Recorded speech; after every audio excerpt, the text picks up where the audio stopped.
करते हुए अध्ययन अपनी लौकिक शिक्षाओं में भी करना चाहिए। फिर देखिए आपकी बुद्धि कैसे झमाझम नाचती है। नमोस्तु महाराज जी। महाराज जी, मेरा प्रश्न है कि अष्टापद और कैलाश पर्वत में क्या अंतर है?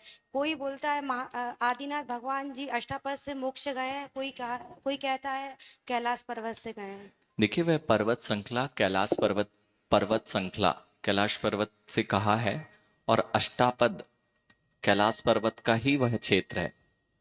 कैलाश पर्वत का ही अभी ना तो हम वर्तमान में कैलाश पर्वत की सही स्थिति का आकलन कर पाए हैं, ना अष्टापद की स्थिति का आकलन कर पाए हैं। जो नाम चल रहे हैं वह, इसलिए जो कैलाश पर्वत अष्टापद आता है, अष्टापद कैलाश पर्वत वह वही क्षेत्र है।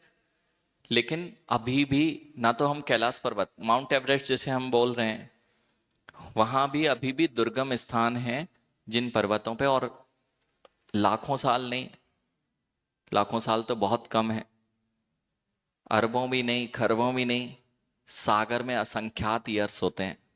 और चतुर्थ काल जो है वह एक सागर प्रमाण का है। 1 कोटि कितना है उसमें मात्र 41,042 वर्ष घटाते हैं, यानी असंख्यात वर्ष होने के बाद ना तो वह अष्टापद दिखाई दे रहा है, ना कैलाश की स्थितियां दिखाई दे रही हैं।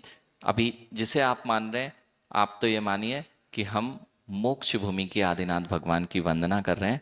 जो भी हो वहां से मोक्ष गए, मैं वंदना जिनेन्द्र भगवान की कर रहा हूं उस सिद्ध क्षेत्र के निमित्त से। ओम नमः। गुरुवर, हाँ। एक छोटी सी जिज्ञासा है गुरुवर। आजकल ग्रामीण इलाकों में छोटे छोटे जो गांव हैं, क्योंकि जैन समाज वहां से पलायन कर चुकी है, छोटी जगह से अन्यत्र बाहर बड़ी जगह शिफ्ट हो रही है। 1-2 घर रह गए हैं वहां पे, कहीं कहीं पर एक भी घर नहीं है। और जिनालय वहां पर हैं, क्योंकि पहले वहां पर जैन समाज रही होगी। अभी मेरे जो पैतृक गांव है बैतपुर है, यहाँ से 15-20 किलोमीटर दूर, वहाँ पे भी यही स्थिति थी। एक जन परिवार था सिर्फ।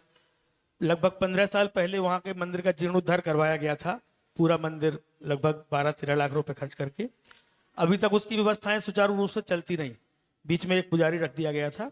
वर्तमान में अब चूंकि वहाँ पर जो परिवार निवास करता था वो दूसरी जगह नौकरी कर रहे हैं, कोई दूसरा जैन समाज है नहीं वहाँ पे। कभी कभी जैनेन्द्र भगवान का अभिषेक भी नहीं हो पाता, प्रक्षाल भी नहीं हो पाता, क्योंकि वहाँ पर गांव में जो माताएं बहनें हैं उनका कहना है कि यदि मंदिर चला जाएगा तो हम दर्शनों से वंचित रहेंगे। इस स्थिति में गुरुदेव क्या करना चाहिए? देखिए जिनालय की स्थापना जिन भक्तों के लिए ही है, और वहां पर यदि कोई एक भी श्रावक रह रहा है, मैं तो ये कहता हूँ त्रियंच भी यदि जिनेन्द्र भगवान के दर्शन करता है तो सम्यक दर्शन का निमित्त है। इसलिए अगर जिनालय वहां पर है और श्रावकों को अपने धर्म का पालन करना है तो अभी कुछ नहीं करना चाहिए। जब तक वे हैं उस निमित्त से आपको उनके दर्शन के लिए विघ्न नहीं करना चाहिए, अंतराय नहीं डालना चाहिए, और दर्शन करने के लिए वहां पर जिनबिंब की स्थापना बनी रहनी चाहिए। प्रक्षाल अभिषेक गुरुवर?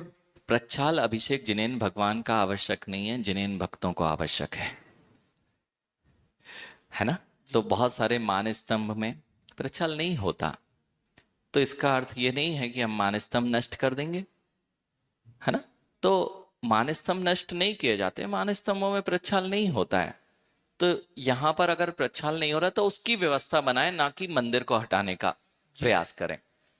ये व्यवस्था बनाई जाए कि वो निमित्त कोई हो जाए, कोई नहीं आ पा रहा है तो किसी और की व्यवस्था बन जाए। लेकिन प्रच्छाल भी होने लगे, लेकिन प्रच्छाल नहीं हो रहा है, इसके लिए बेचारे जो हैं जिनको दर्शन मिल रहा है उन वे भी वंचित हो जाएं, तो यह ठीक नहीं है। इसलिए दोनों काम बन जाए ऐसा कोई कार्य उपाय ढूंढ